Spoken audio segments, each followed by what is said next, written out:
Mastar Maji Budi Harsono lahir di Madiun, Februari tahun 1946. Ia merupakan anak sulung dari 6 bersaudara, dari keluarga sederhana dengan tingkat perekonomian pas-pasan. Ayahnya bernama Suratman, hanyalah seorang pegawai di Departemen Transmigrasi. Sedangkan ibunya bernama Tunik, hanya sebagai ibu rumah tangga. Dari latar belakang keluarga ini, dia pun melewati masa kecil penuh kesederhanaan. Namun ketika Mastar Maji Budi Harsono beranjak dewasa, kekurangan ini justru melahirkan semangat juang tinggi dalam merubah nasib. Hingga dia berhasil menjadi seorang tokoh cukup diperhitungkan, tidak hanya di sisi harkat dan martabatnya, akan tetapi juga berhasil menyeruak ke permukaan dan mampu mengenyam kehidupan cukup layak dan wajar. Masa kecil Mastar Maji Budi Harsono berjalan biasa-biasa saja, layaknya seorang bocah di kalangan teman sepermainannya. Dia dikenal sebagai anak pemberani dan nakal. Bahkan sejak duduk di bangku kelas 3 SD Panggung Madiun, Mastar Madi sudah berani berkelahi di luar. Kenakalannya berlanjut hingga ia masuk SMP. Bahkan ketika duduk di SMUI Madiun, ia pernah diancam akan dikeluarkan dari sekolah jika tetap senang berkelahi. Yang agak berbeda dibanding teman seusia adalah kesukaan dia bermain dengan teman yang usianya jauh lebih tua. Barangkali karena kesukaannya ini, kelak menjadikan cara berpikir Mastar Maji Budi Harsono cepat kelihatan dewasa.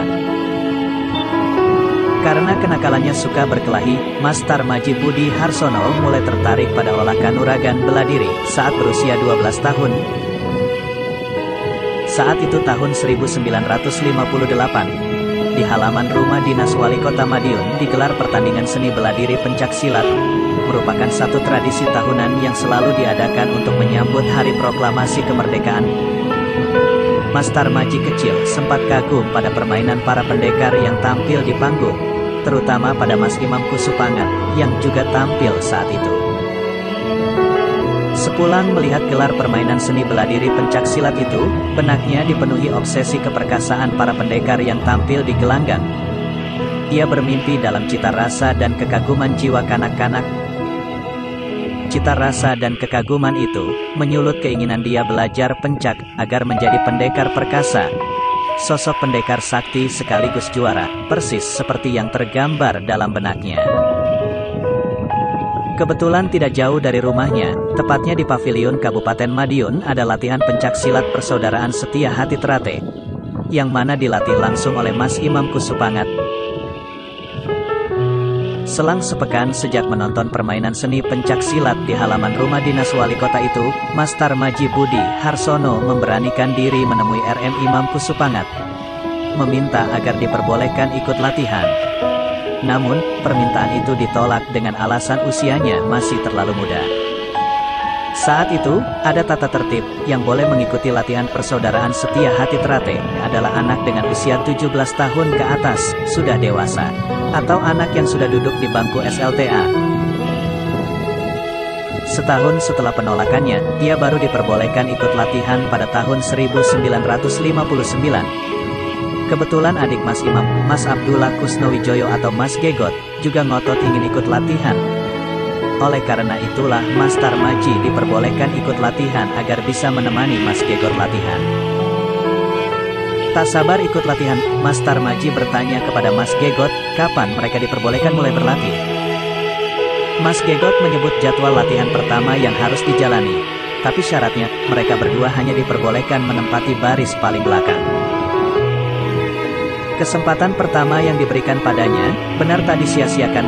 Hari-hari setelah diizinkan ikut latihan, jiwa Mastar Maji seakan diterbangkan ke langit. Bayangan sosok pendekar dengan kesaktian yang dimiliki memformat hampir setiap langkahnya. Boleh dibilang, tak ada hari tanpa berobsesi dan tak ada hari tanpa latihan pencaksilat. Apalagi waktu latihan saat itu belum terjadwal seperti sekarang ini. Kadang siang hari, kadang sore, kadang malam hari sampai fajar, dan kadang nunggu sepulang Mas Imam Kusupangat kerja. Satu hal yang cukup mendukung kelancaran jadwal latihan Mastar Maji, selain Mas Gegot teman akrabnya, adalah kedekatan tempat tinggalnya dengan Paviliun Kabupaten Madiun. Rumah keluarganya hanya terpaut sekitar 200 meter arah barat dari Paviliun. Tak berlebihan, jika setiap hari ia bermain di paviliun dan setiap pukul 13 waktu Indonesia Barat, ia dan Mas Gegot setia menunggu kepulangan Mas Imam di beranda paviliun. Begitu melihat Mas Imam pulang, ia langsung menyalami dan bersabar menunggu sang pelatih makan siang. Kadang harus bersabar pula menunggu cukup lama, karena Mas Imam perlu istirahat selepas kerja. Berhari-hari, berbulan-bulan hingga bertahun, ketekunan dan kesabaran serupa itu dilakukannya. Obsesinya hanya satu, ia ingin menjadi pendekar setia hati Terate. Seorang pendekar baginya adalah seseorang yang bukan saja menguasai ilmu bela diri tetapi juga mengerti hakikat kehidupan. Ia ingin tampil menjadi sosok manusia seutuhnya, manusia yang cukup diperhitungkan, menjadi teladan bagi sesama. Jalan itu kini mulai terbuka, dan Mas Tarmaji tidak ingin menyia-nyiakannya. Ketekunan dan kemauan kerasnya itu menjadikan Mas Imam menaruh perhatian penuh padanya. Itu ditunjukkan dengan seringnya dia diajak mendampingi beliau melakukan tirakatan ke berbagai tempat. Kendati saat itu masih siswa dan belum disahkan. Dari paviliun ini, Mas Tarmaji kecil, selain belajar pencak silat, ia juga mulai menyerap ajaran tata krama pergaulan dalam lingkup kaum ningrat, satu tatanan pergaulan kelompok bangsawan Trah Kadipaten pada zamannya. Pergaulannya dengan Mas Imam ini membuka cakrawala baru baginya.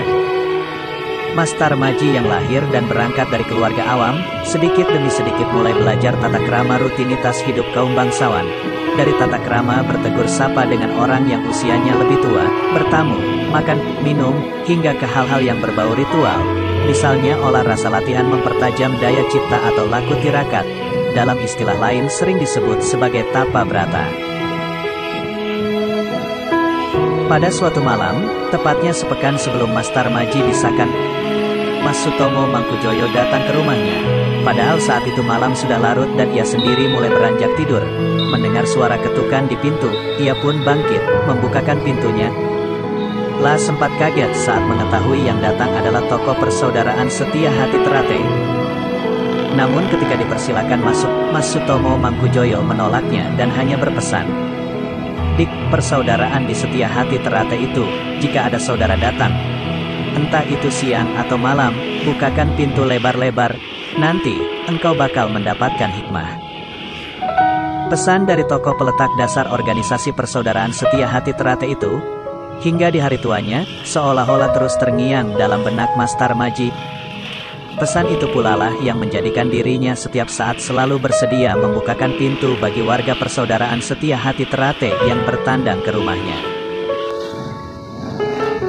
Setelah berlatih selama 5 tahun, yakni pada tahun 1963, Mas Tarmaji Budi Harsono disahkan oleh Mas Imam Kusupangat menjadi pendekar persaudaraan setia hati Terate tingkat 1, bersama dengan Sudiro, Sudarso, Bibit Sukadi, Sumarsono, Sudipyo, Bambang Tunggul Wulung dan R.M. Abdullah Kusnowijoyo. Salah satu pesan yang selalu ditekankan Mas Imam Kusupangat setiap kali mengajak Mas Tarmaji melakukan tirakatan adalah, jika kamu ingin hidup bahagia, kamu harus rajin melakukan tirakat, disiplin mengendalikan dirimu sendiri dan jangan hanya mengejar kesenangan hidup. Jika kamu hanya mengejar kesenangan, kamu akan terjerumus ke lembah kesengsaraan. Sebaliknya, jika kamu rajin berlatih mengendalikan hawa nafsu tirakatan, kelak kamu akan menemukan kebahagiaan. Ingat, sepiro gedening sengsoro, yen tinompo amung dadi cobo.